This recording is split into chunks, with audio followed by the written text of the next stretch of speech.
کہ آپ شہر میں رہتے ہیں، آپ شہر کے بارے میں لکھیں گے، آپ نے جو چیزیں فیل کی ہیں شہر میں رہ کے۔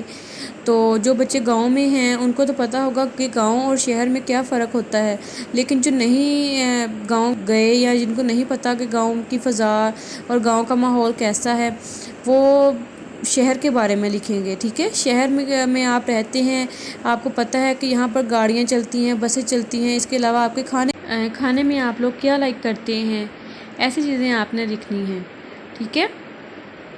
اس کے بعد آپ کا ایجوکیشن سسٹم جو ہے یہ بھی آپ نے لکھنا ہے۔ تو جو چیزیں آپ کو شہر میں رہ کے محسوس ہوتی ہیں اس کی آپ نے 5 جملے جو ہیں 5 سے 7 تک جملے آپ نے لکھنے ہیں، وہ آپ خود لکھیں گے اس کے بارے میں۔ ویسے تو میں نے آپ کو 2-3 بتا دیے ہیں، باقی آپ نے جو فیل کیا ہے کہ شہر میں کیا کیا ہوتا ہے، شہر میں کس چیز کی کمی ہے یا کس چیز کی کمی نہیں ہے، شہر کی فضا کیسی ہے، یہ سب آپ نے لکھنا ہے اس کے اندر، اوکے۔ نیکسٹ پیج پہ ہے ایک چارٹ 9 جس میں شہریوں کے حقوق، حکومت کی ذمہ داریاں اور ہماری ذمہ داریوں کے بارے میں بتایا گیا ہے۔ ان حقوق کی ذمہ داریوں سے متعلقہ تصویر بھی چپسا کیجیے، ٹھیک ہے۔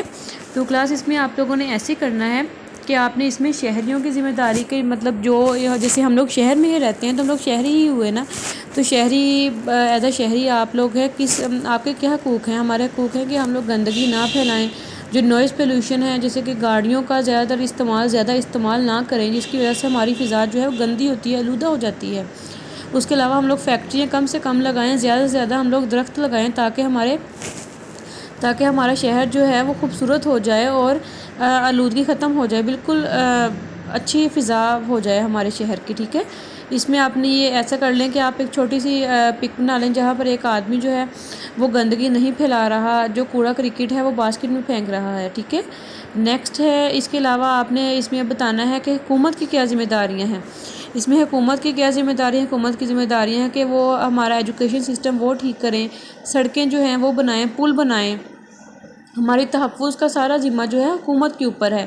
اس میں اب آپ ایسا کر سکتے ہیں کہ ایک آدمی ہے وہ سڑک بنا رہا ہے، پل بنا رہا ہے، ٹھیک ہے، یہ آپ ایسے کر سکتے ہیں۔ یہ آپ نے چھوٹا سا ایک چارٹ بنانا ہے، اس کے اوپر آپ نے یہ ساری ذمہ داریاں لکھنی ہیں اور ساتھ یہ پکچرز بھی بنانی ہے جس میں آپ بتائیں گے کہ شہری کیا کر رہے ہیں وہ اور ہم لوگ کیا کر رہے ہیں، ہماری ذمہ داریاں کیا ہیں، حکومت کی ذمہ داریاں کیا ہیں۔ نیکسٹ اس میں بتایا کہ ہماری ذمہ داریوں کے بارے میں بتائیں، ہماری ذمہ داریاں کیا ہے؟ ہماری ذمہ داریاں ہیں کہ ہم لوگ پانی کا زیادہ سے زیادہ بچاؤ کریں، درخت لگائیں اور گندگی کو نہ پھیلائیں، اس طرح کا آپ نے ایک پکچر بنانی ہے۔ 2 کلاس ایسے آپ نے ایک چھوٹا سا چارٹ لے کر یہ ساری ذمہ داریاں لکھنی ہیں اور ساتھ یہ پکچر بنانی ہے۔ ایک چارٹ کے اوپر ہی آپ یہ سب کچھ بنائیں گے، اس کے بعد آپ موبائل پہ پک لیں گے۔ اگر چارٹ آپ چھوٹا بناتے ہیں اس کے اوپر ہی آپ کی چیزیں پوری آ جاتی ہیں تو آپ یہ چارٹ بھی یہاں پر لگا سکتے ہیں، ادروائز آپ موبائل میں اس کی پک لے کے یہاں پر جو ہیں وہ گلو کے ساتھ لگا دیجئے گا، ٹھیک ہے۔ یہ کرنے کے بعد نیکسٹ پیج لاسٹ پہ ہے آپ کا پسندیدہ تہوار کون سا ہے، کیوں اور آپ کس طرح اس تہوار کو مناتے ہیں۔ 2 کلاس اب آپ نے اس میں جس تہواروں میں ہو گئے جیسے عید الفطر، عید الاضحیٰ، عید میلاد النبی، ٹھیک ہے، یہ آپ کے تہوار ہیں۔ اب آپ نے اس میں یہاں پر بتانا ہے کہ آپ کو کون سا تہوار پسند ہے، آپ کو عید الفطر پسند ہے کہ آپ کو عید الاضحیٰ پسند ہے۔ جیسے کہ اگر آپ کو عید الفطر پسند ہے تو آپ اس میں لکھیں گے کہ آپ کو عید الفطر کیوں پسند ہے، کیونکہ آپ چائلڈ ہیں تو آپ کو تو عیدی کی وجہ سے ہی پسند ہوگی، ٹھیک ہے۔ اور ویسے بھی جو عید الفطر ہے وہ تو بچوں کی ہی ہوتی ہے۔ اگر آپ کو عید الفطر پسند ہے تو آپ اس میں لکھیں گے آپ کو عید الفطر آپ کی عید الفطر کس طرح مناتے ہیں۔ آپ صبح اٹھتے ہیں، نماز پڑھتے ہیں، اس کے بعد پھر آپ خوب انجوائے کرتے ہیں سارا دن، یہ سب کچھ آپ لکھیں گے۔ اگر آپ لوگوں کو عید الاضحیٰ پسند ہے تو آپ کو وہ بھی آپ بتائیں گے کہ آپ کو کیوں پسند ہے، کیونکہ عید الاضحیٰ پہ قربانی ہوتی ہے، جانور قربان ہوتے ہیں، یہ آپ لکھ سکتے ہیں۔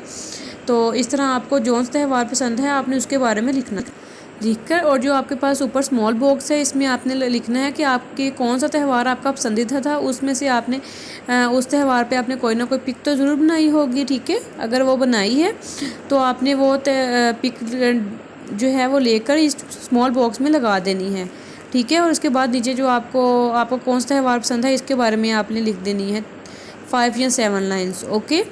یہ آپ کا واقفیتی عامہ کا سمر پیک تھا۔ جو آپ نے جو ہے وہ بہت نیٹلی اور کیئرلی کرنا ہے، اور اس کے علاوہ جو میں نے آپ کو چارٹس بتائے ہیں وہ بھی آپ نے اچھی طرح بنا کر آپ نے جو آپ کے پاس بلینکس ہیں، پیجز خالی ہیں، وہاں پر آپ نے لگانے ہیں اسٹیٹمنٹ کے نیچے، ٹھیک ہے۔ یہ بھی آپ نے نیٹلی کرنا ہے، اور آپ نے اپنا سمر پیک بہت اچھی طریقے سے کرنا ہے۔ اوکے، اللہ حافظ۔